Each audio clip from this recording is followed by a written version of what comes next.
I think we're ready. We're going to get started. Thank you very much for your patience. Welcome to Burton Elementary / Middle School. My name is Carl Nelson. I am the Executive Director of Middle Schools and K-8s for Grand Rapids Public Schools. And we're here today to talk about the new third grade reading law. And so today what we hope to do is give you some information, be able for you to ask some questions, to which I'm sure you will. But this information is really at a level in which probably will not get down to the student level, and that's probably most of the questions that you will have. And so you have a 3x5 card and a pen. And so if you have any specific questions related to your student and this particular law, please write the question down. And then what we will do is we will turn in those questions to your principal, and your principal will be able to answer those very specific questions. So does that make sense? Yes? Okay. Once again, thank you.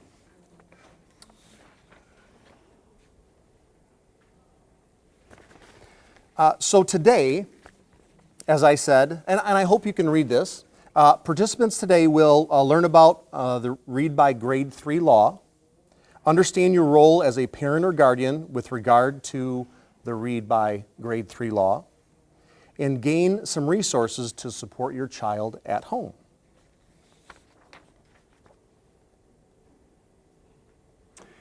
So, more than introductions, so this slide presentation is an adaptation from the Michigan Department of Education.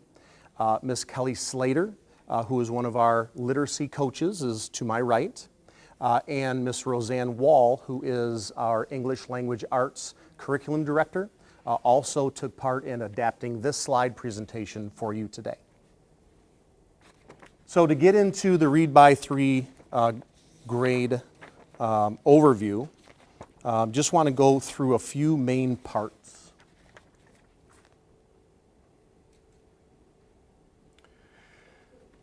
So number one, we want to let you know that every day inside of the classrooms, the main work that we have for our students is to make sure that we are presenting and delivering the core curriculum and the standards so that our children are getting all the information that they need. So the things that are happening inside of the classroom every day, our Tier 1 classroom lessons are geared right towards teaching our students to read. And so we want to make sure that that is the first thing that happens, is quality instruction inside of the classroom. The second part to this are the assessments. And the assessments are very critical because the assessments are going to be the gauge in which we determine what happens with our students moving forward. And so, of course, we have the M-STEP. The M-STEP is a very important assessment that we give our students, and that assessment is given in the spring. And so that will be the assessment that determines what happens as we move forward. But what we want to first do is we want to make sure we know where our students are. So every school, every elementary school and middle school gives an assessment to find out where our students are. An example of this would be our MAP test. Our MAP test assesses standards in our elementary school and our middle school, and that assessment is given 3 times a year. And so what we want to do is we want to gauge where our students are, so we give our students the MAP test.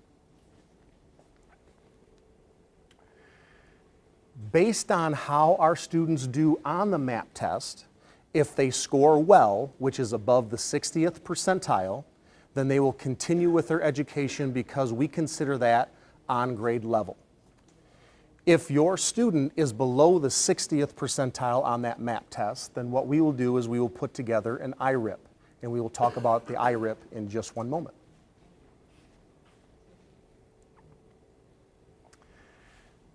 Professional learning and coaching, and that's why Miss Kelly Slater is here. She is our district literacy coach, and she will be going into classrooms, schools, to assist our teachers in what they need to do in the classroom every day. And if there are specific interventions or strategies that need to be delivered to our students, then Ms. Slater will be the one to coach and support our teachers inside the classroom.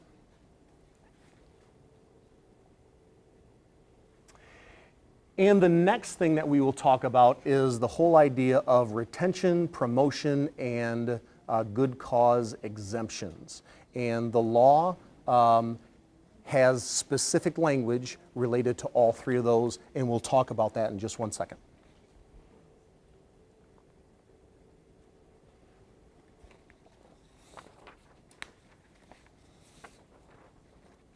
So what is the IRIP? The IRIP is the Individual Reading Improvement Plan. And like I said, if students fall below the 60th percentile on that MAP test at the beginning of the year, they will have an IRIP. They will have an individual reading plan for them. And that's put together by the teacher, by the principal, by the school, and in conjunction with the parents so that everyone knows where the student is at. So one thing about this IRIP, the IRIP is a transferable document. So in a chance where your student goes or transfers to another school or school district in the state of Michigan, that IRIP will move with that student so that the receiving school knows where the student is and what the plan is for that student, again, moving forward.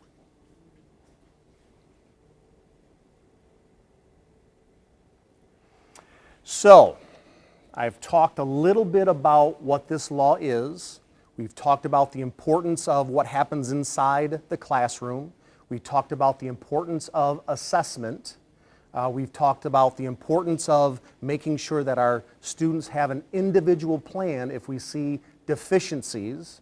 We talked about support that we are going to give our teachers for strategies and interventions. So what I'd like you to do is turn and talk to your neighbor about a couple of things that you learned and maybe some things moving forward that you will be able to help out with your student at home. Okay, I'll just give you a couple minutes. Okay, if I could get you back just for a second. Thank you for sharing that information with your neighbor. Some districts may offer support for parents in the form of read-at-home plans. These supports can vary from district to district. What Grand Rapids Public Schools has done is we have purchased some materials for you, and those materials are, again, to your right. Hopefully everybody has a packet of information as it relates to your student and the grade level. So we're going to be going through a couple other online supports and resources at the end of this presentation, but I just want to make sure that everybody has a packet. Does everybody have a packet of information over to the right-hand side? Good? Okay, fantastic. Please look through that because those resources are fantastic resources to help your child out at home with where they need to be in this particular law.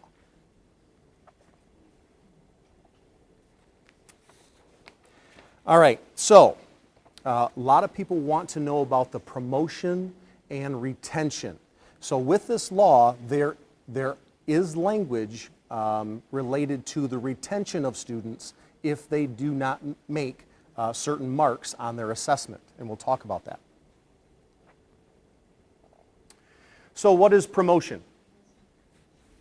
So and I'll read this to you. I don't know if everybody can see this, but for all third grade students, our district, Grand Rapids Public Schools, must ensure one of the following before a student can move on to the next grade. And so this is for promotion of third grade to fourth grade.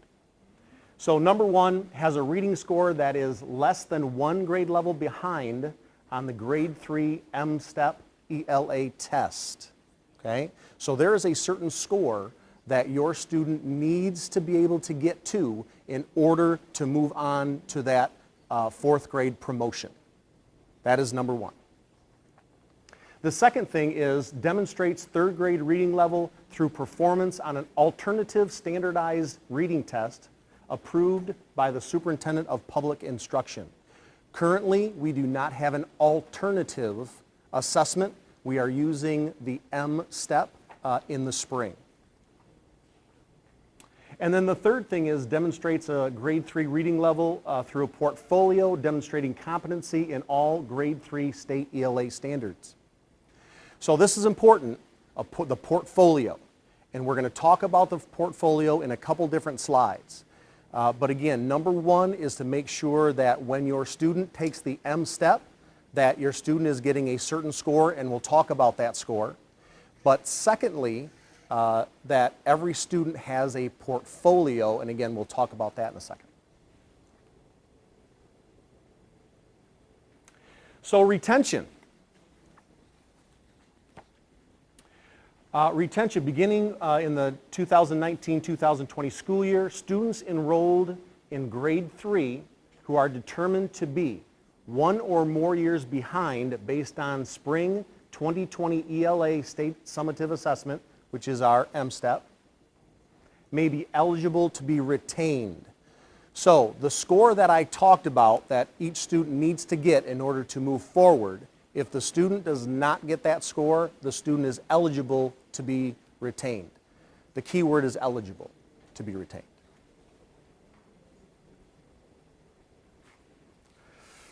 So the whole idea of eligibility to be retained, there are certain exemptions for students, and those are called good cause exemptions.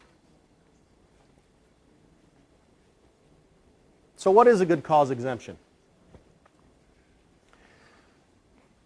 Good cause exemptions are if a student has an IEP or an individualized education plan or a 504 plan. Are an English learner with less than 3 years instruction in an English learner program. Have been previously retained, received intensive reading intervention for 2 or more years and still exhibit a reading deficiency. These are all part of having a good cause exemption. And have been enrolled in the current school for less than 2 years and did not have an IRIP, remember we talked about IRIP, in their previous school. And then again, in a future slide, we'll talk about the last one. Student's parent or guardian, legal guardian, has requested in the appropriate time frame the student not be retained, and the superintendent, chief administrator, or his or her designee has determined that promotion is in the best interest of the student. Okay? So these are the good cause exemptions. So even though a student may not get the certain score on the M-STEP, and maybe the student did not get to all of the standards in the portfolio, here are some of the good cause exemptions. And we in Grand Rapids Public Schools, we already have a very good idea of all of our third grade students who would receive these good cause exemptions. In fact, your principal does have a list of these students. So again, if you have a specific question about if your student has a good cause exemption, please be in contact with your principal.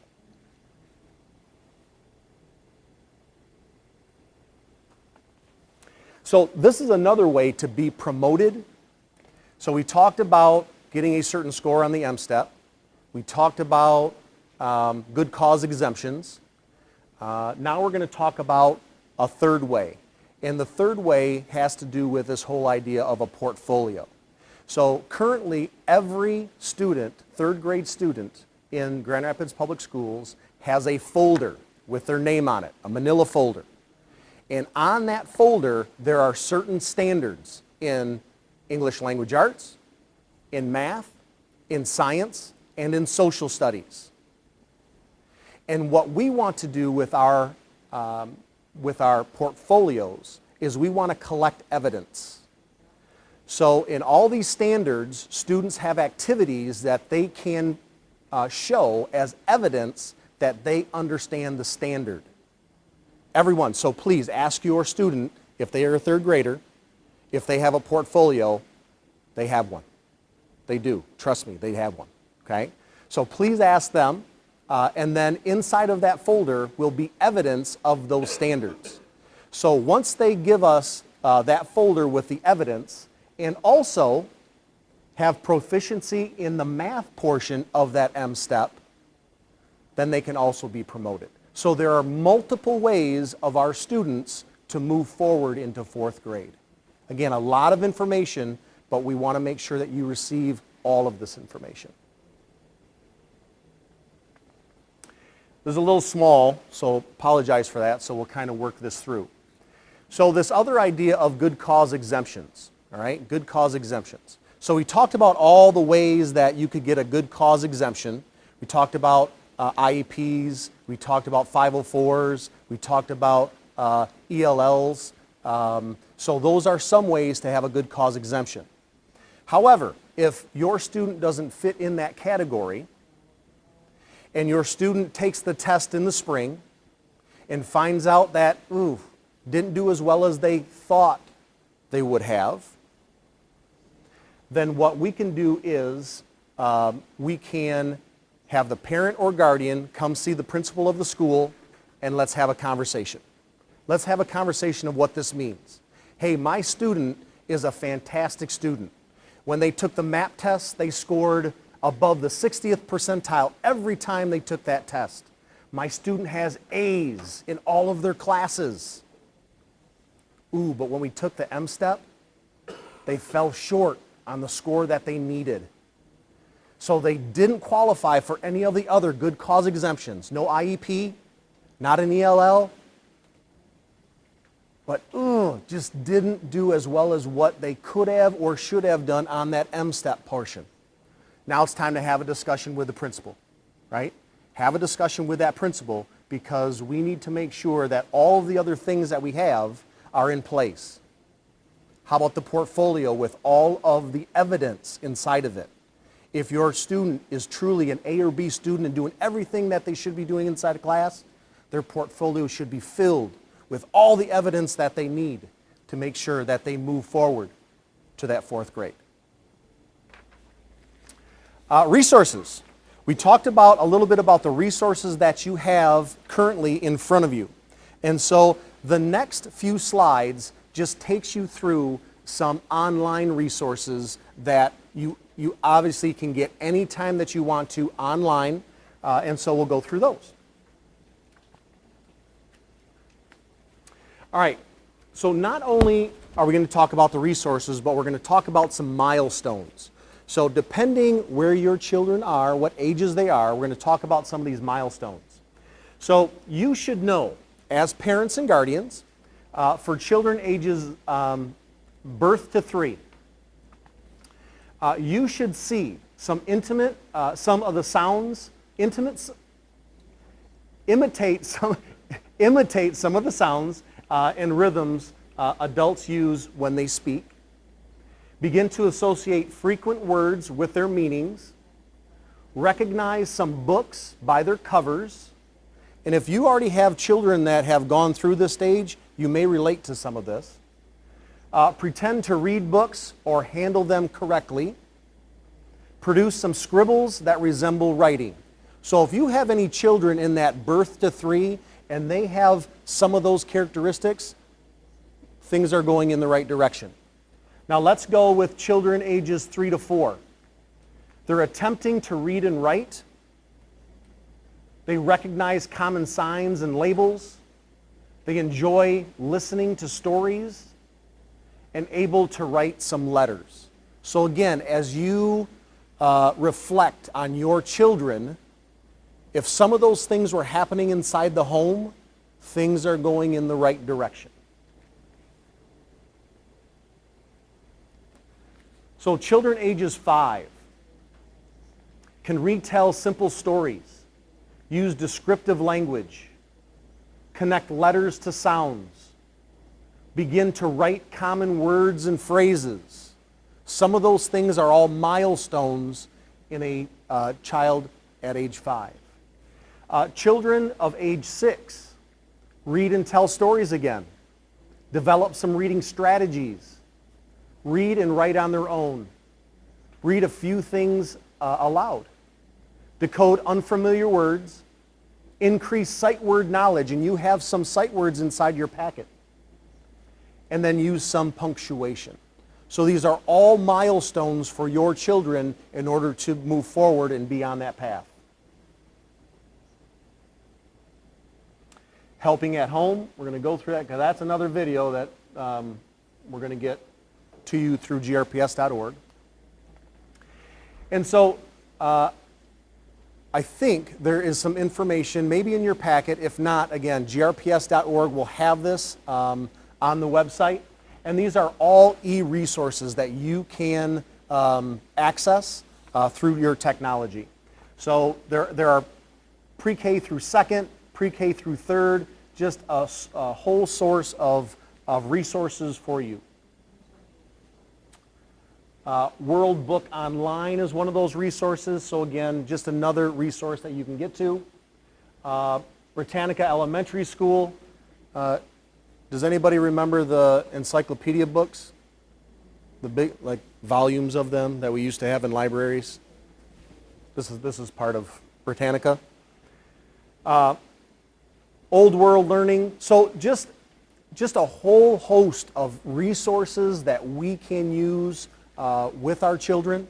And I cannot stress the importance of not only making sure that the school is doing what they're supposed to be doing, but please take some time.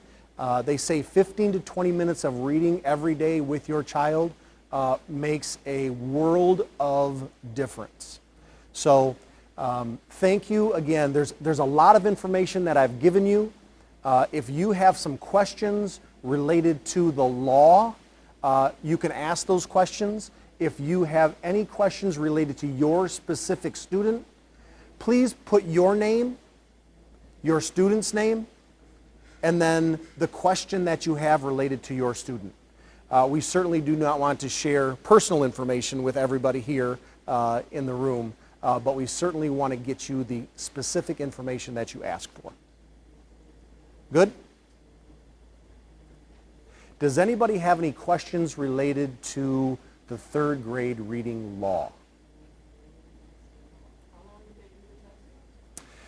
How long do they do the test? Oh, so this has been something that has been going on, and the video is going to capture all the questions that you asked for. So I'm going to give you about a year or so ago, the state legislator saw that the reading scores were just plummeting. They're not going in the direction that they want to.